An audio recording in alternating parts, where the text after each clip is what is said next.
Agora vamos poder contar com o Carlos. Carlos, força, agora é a sua vez. Carlos Novaes, Presidente do Partido Libertário.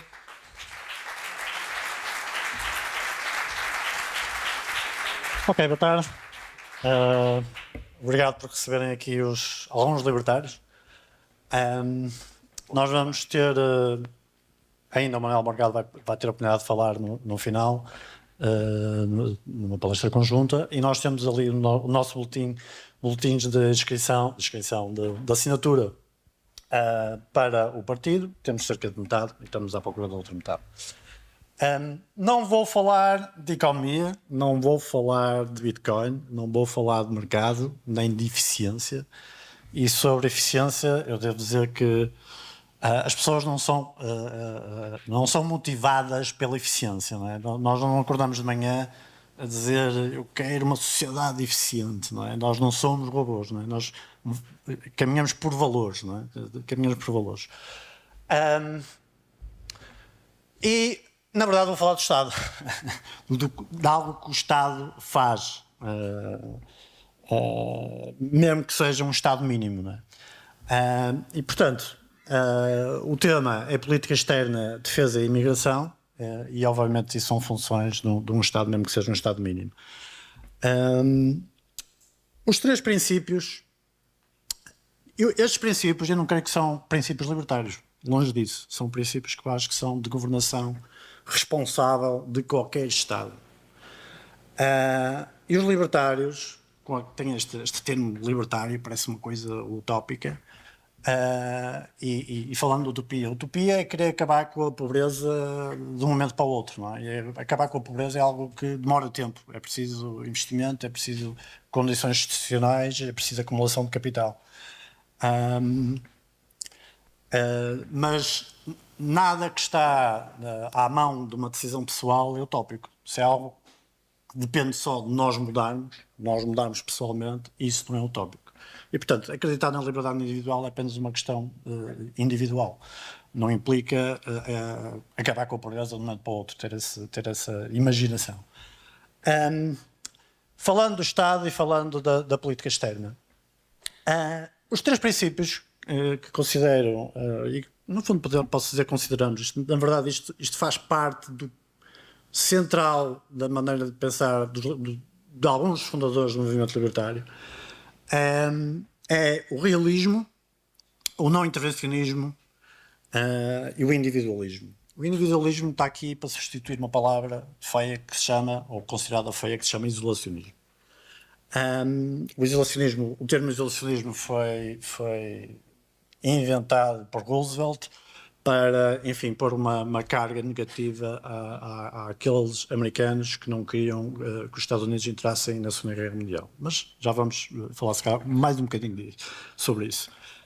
Em relação ao realismo, o realismo aqui é sobre a natureza dos Estados. E é evidente que para um libertário, que é crítico do Estado, é precisamente o libertário que vê a natureza do Estado tal como ele é. E o que é o Estado? Qual é a definição mais pura, digamos, de Estado? Mais pura, objetiva. Um Estado é um monopólio territorial da violência. É isso que define um Estado. Todos os Estados nascem através de alguma forma de violência contra indivíduos ou comunidades e localidades. Uns piores, outros com mais consenso, outros com menos consenso, mas todos os Estados se formam, na verdade, com alguma forma de imposição do seu monopólio da violência. Portanto, só o Estado é que pode usar a violência ou é o último árbitro dessa violência. Por causa disso, em cada quilómetro quadrado do planeta só pode haver um monopólio territorial. Se só pode haver um, quando há confusão, há guerras. E, portanto, essa própria natureza do Estado torna as relações internacionais com características especiais. E, portanto, o libertário, mas como qualquer outra pessoa, deve ser realista em relação a essa natureza, onde existem Estados, onde cada quilómetro quadrado tem que ter um Estado designado neste paradigma, chamando assim, e depois há os grandes Estados e há os Estados menos grandes. O princípio de não intervencionismo. No intervencionismo, para um libertário é fácil defender, não é? Porque, no fundo, um libertário diz que o Estado deve intervir o mínimo possível na ordem económica e na ordem social. E, portanto, como é crítico de qualquer intervencionismo, também transporta isso para a realidade externa, nas relações externas. E, no fundo, é apenas um exercício de contenção. Nós não devemos intervir na realidade dos outros países. E na verdade, isso é um entendimento, enfim, normal, não é? Nenhum Estado deve intervir na ordem interna de outro Estado. Mas, na verdade, não é praticado. Os grandes Estados tendem a ter atuações sobre outros. E isso cria problemas. E, portanto, para o libertário, aquilo, tal como critica a intervenção a nível interno, deve-o criticá-lo também a nível externo. O terceiro princípio é do individualismo. O individualismo é a defesa da soberania, principalmente da soberania, da defesa territorial, e tem alguma coisa a dizer também sobre a imigração. O individualismo, podemos chamar de defesa da soberania, também para um libertário resulta natural. Se um libertário não gosta e é muito crítico em relação ao próprio Estado, muito mais tem razões para não gostar que outros Estados venham aqui interferir com a nossa soberania. Ou seja, já nos chega a nós o nosso próprio Estado. Portanto, defender a soberania para um libertário é nós não queremos outros Estados a intermeter-se na nossa ordem, não é? Na nossa ordem. Portanto, também resulta natural. Mas estes três princípios, na verdade, são comuns, ou eu defendo que são comuns a qualquer partido, a qualquer forma de estar. Eu acho que é uma questão de política externa responsável. Vamos falar aqui mais um bocadinho. Isto aqui, na verdade, são as únicas notas que não estão sob a forma de PowerPoint, mas acho que dá para ver mais ou menos. E vemos aqui uma imagem dos monarcas antes da Primeira Guerra Mundial. E a Primeira Guerra Mundial tem diversos ensinamentos. Aliás, aqui inclui o Dom Manuel, o nosso Dom Manuel, portanto, isto antes de 1910 e antes da Primeira Guerra Mundial. Que nesta altura só havia, antes da Segunda Guerra Mundial, da Primeira Guerra Mundial, só havia três repúblicas e Portugal já era uma delas, portanto já foi depois desta fotografia, mas no final da Primeira Guerra Mundial o mundo tinha mudado. O que nos ensina é que uma guerra, nós sabemos como é que uma guerra começa, mas não sabemos como é que uma guerra termina. E, portanto, as guerras devem ser evitadas, podem não ser todas evitáveis, mas quando começam devem ser contidas, e há este princípio do não intervencionismo e o princípio que no fundo resulta, no final, numa espécie de neutralidade estrutural, permite conter e diminuir a probabilidade dos grandes conflitos ocorrerem. O que é que aconteceu na Primeira Guerra Mundial?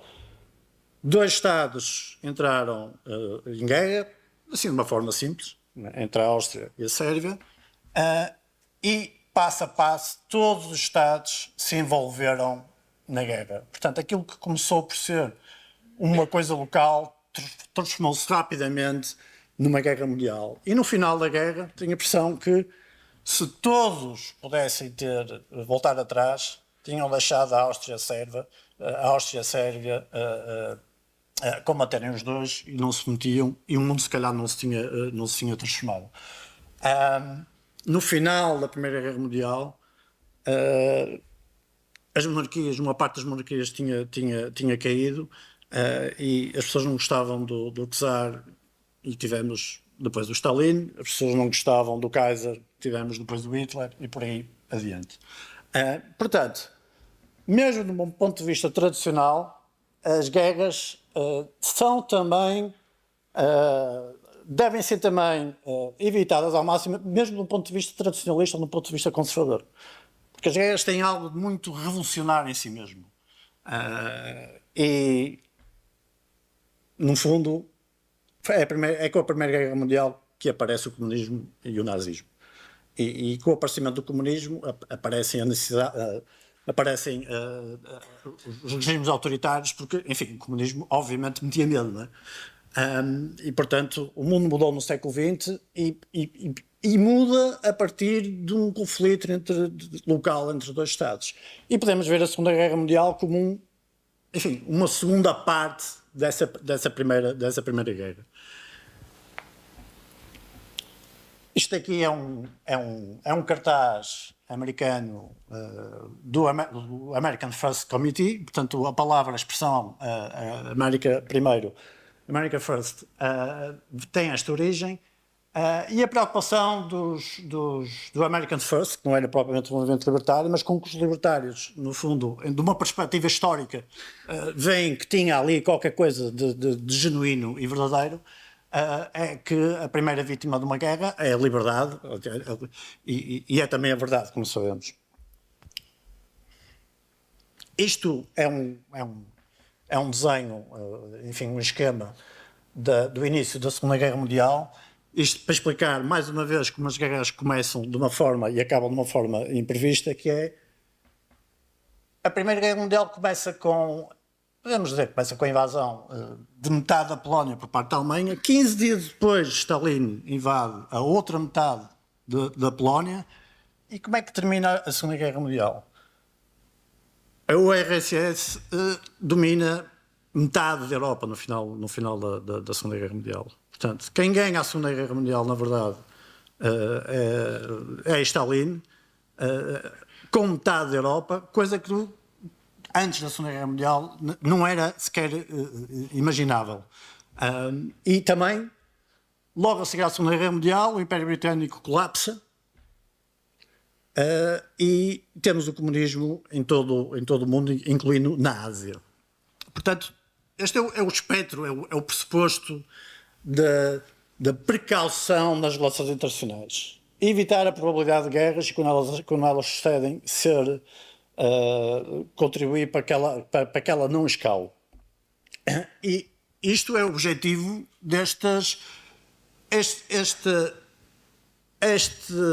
digamos, sentimento é o que leva a que os países sejam prudentes nas suas relações externas e, portanto, estes três princípios, o do realismo, do não intervencionismo e do individualismo, é uma defesa da soberania, porque é muito fácil, numa desordem internacional, a nossa própria soberania estar em perigo. E, portanto, podemos ser arrastados facilmente para qualquer coisa que põe em causa a nossa própria soberania. E por isso nós temos sorte de estar aqui num ponto da Europa, mas, enfim, não sendo da Europa, durante o século XX, século XIX, século XX, mas especialmente no século XX, há nações que aparecem, há outras que desaparecem, há mudanças territoriais que ficam e que facilmente se materializam em caso de desordem internacional.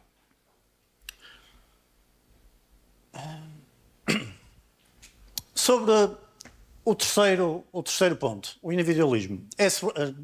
No fundo, é soberania e podemos falar também da imigração, aqui como complemento. A soberania, a primeira coisa que é preciso ser soberania é que a razão para nós termos uma boa saúde económica é que isso contribui para a nossa soberania, não é? Portanto, um país pobre e estagnado tem sempre em perigo a sua soberania. Por isso, a lógica de procurarmos a melhor forma de termos crescimento económico é também um garante da nossa soberania. E é por isso que não é só uma questão de eficiência, não é? Nós também queremos preservar a nossa soberania porque é um valor para nós, especialmente para afastar os outros Estados de intervirem, enfim, na nossa comunidade. Em relação à imigração e nacionalidade, a imigração é um dado, é um fator de decisão por parte da comunidade. De um ponto de vista libertário, ser cidadão nacional é ser coproprietário propriedade pública. Não é só uma coisa muito vaga. Ser cidadão nacional, compartilhamos uma cultura. Há quem leve isto para a identidade, e pode ser feito. Mas isso, acho que todos conhecemos o argumento da identidade, mas eu queria pôr aqui, revelar este aspecto particular. Ser cidadão nacional é compartilhar a copropriedade pública, seja de ricos, seja os pobres. Portanto, mesmo um cidadão nacional que, por acaso, vive na rua, ele é nosso coproprietário da mesma propriedade pública, tal como nós, tal como qualquer outro. E, portanto, tem a dignidade de ser coproprietário. E eu, para materializar isso melhor, há uma proposta. Eu tenho uma opinião pessoal sobre as privatizações, né? Obviamente, como libertário, somos a favor da privatização do setor empresarial do Estado, mas uma forma de visualizar esta natureza de coproprietário é uma hipótese de fazer pelo menos algumas privatizações seria distribuir as ações dessa empresa por todos os cidadãos nacionais.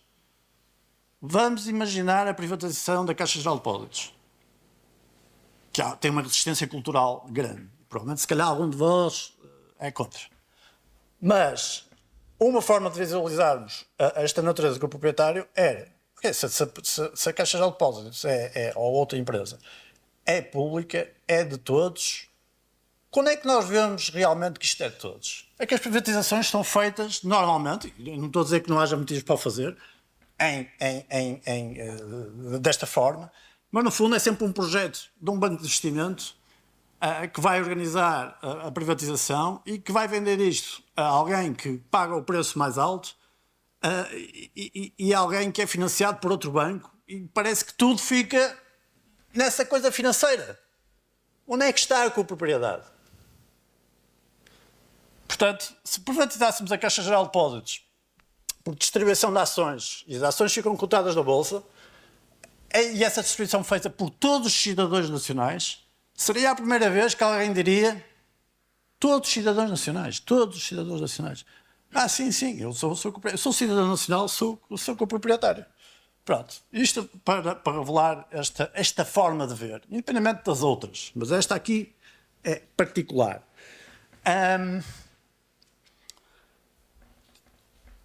Falando da imigração, nós podemos ver a imigração também, do ponto de vista com esta costela libertária. Se nós imaginarmos uma cidade privada, é natural que a cidade privada tenha condições e ponha condições para as pessoas poderem circular e residir nessa cidade privada. A cidade privada pode ser um condomínio pode ser organizado sob a forma de condomínio, como pode ser um promotor que tem um grande projeto, um macroprojeto, vamos dizer, 30 ou 40 ou 50 mil pessoas, e tem interesse em atrair pessoas, empresas, e ter as melhores condições para os residentes, para as pessoas investirem, quer para as empresas, quer para as famílias, chamemos assim. E, portanto, é natural que haja algumas condições. E, portanto, com esta costela libertária, em que é que se materializa? É natural que peça contrato de trabalho, é natural que peça, por exemplo, um seguro de responsabilidade civil, pode ser prestado pela empresa que o contrata. E o que é o seguro de responsabilidade civil? Tal como os carros que nós usamos têm um seguro por trás, para o caso de acidentes, um seguro de responsabilidade civil, que muitas profissões já os utilizam, permite assegurar que, em caso de qualquer coisa, seja de acidente ou seja de algum ato criminal, existe uma indemnização. Portanto, esta imagem da cidade privada pode ser facilmente transportada para o Estado, e, portanto, acho perfeitamente razoável, e isso já foi apresentado até por nosso grande Manuel Morgado, que vai falar no final, numa sessão que houve na semana passada, que essa condição exista.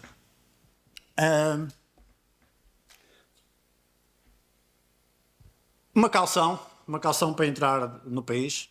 Uma calção para quê? Uma calção para assegurar que existe capacidade de regresso, que há dinheiro, para o caso de regressar, poder financiar esse regresso. Aliás, isso saiu uma notícia há pouco tempo pelo Público em que havia precisamente esse problema. Eu até guardei o link, mas falava qualquer coisa como estava a ser um problema financiar o regresso de algumas pessoas que estavam cá a residir e que teriam que sair por esta ou por aquela razão.